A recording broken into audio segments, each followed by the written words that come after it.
Les amis, il faut véritablement que nous les Africains, on se réveille. Parce qu'en vérité, tant qu'on ne va pas se réveiller, on aura malheureusement toujours les mêmes réalités. Les mêmes causes vont produire les mêmes effets. Voilà, aujourd'hui, on a deux icônes africaines qui sont en fait humiliées par la France. Ce sont des personnes qui ont tout donné pour la France. Ici, on a par exemple Claudie Siard et Maître Gims. Claudie Siard et Maître Gims, ce sont des personnes qui ont tout donné pour la France. Et aujourd'hui, qu'est-ce qu'on voit? On va commencer par Maître Gims. Premièrement, on voit Maître Gims qui est arrêté dans son jet privé à Roissy-Charles de Gaulle. Et aujourd'hui, on accuse ce dernier de blanchiment de capitaux et de bande organisée.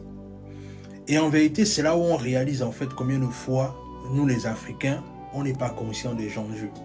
Alors ce qui se passe, c'est qu'aujourd'hui, on est en train de traiter Gims, de tous les noms de bandits.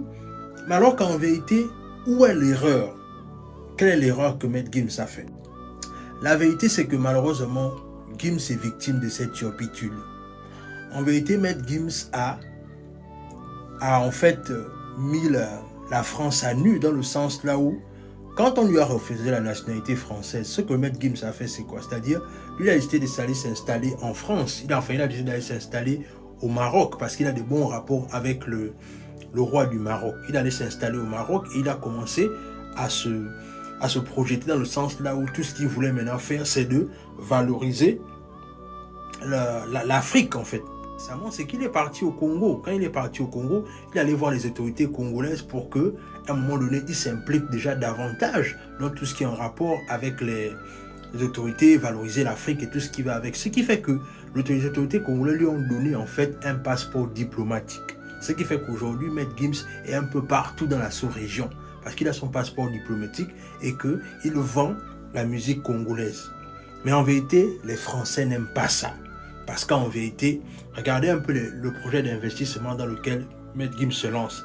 C'est un projet faramineux. C'est-à-dire qu'il a lancé un projet là où il va construire des villas de luxe. Et en vérité, ça ne plaît pas à la France. Parce qu'en vérité, la France, ça les énerve que Maître Gims, avec tout ce qu'il a vécu en France, malheureusement aujourd'hui, il va investir au Maroc. Ça les énerve.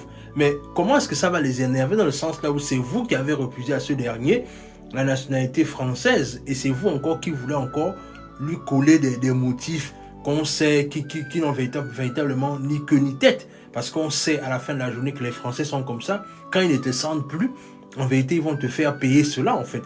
Et malheureusement, Maître Gims a été victime de cette turpitude parce qu'en vérité, Maître Gims n'avait même pas besoin d'aller encore en France. C'est-à-dire que Maître Gims devait même en fait s'investir davantage dans ses projets en Afrique et éviter la France.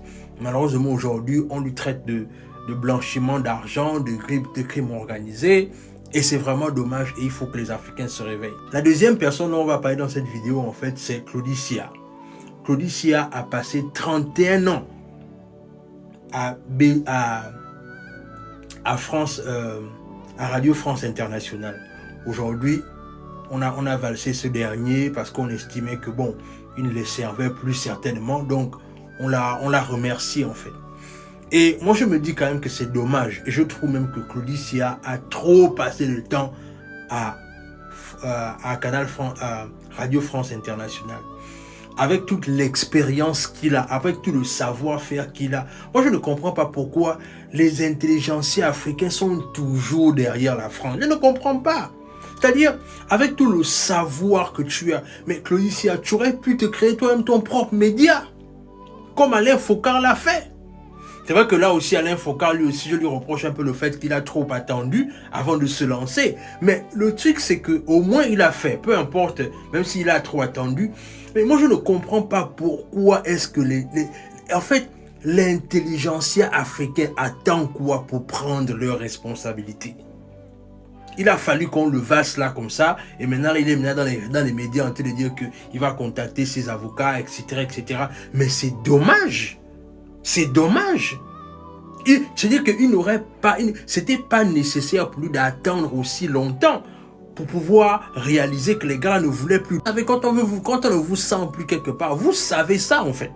Est-ce que c'était nécessaire pour toi d'attendre qu'on te vire? Ou de prendre déjà tes responsabilités, prendre de l'avant. Mais vous savez, nous les Africains, c'est toujours ça en fait.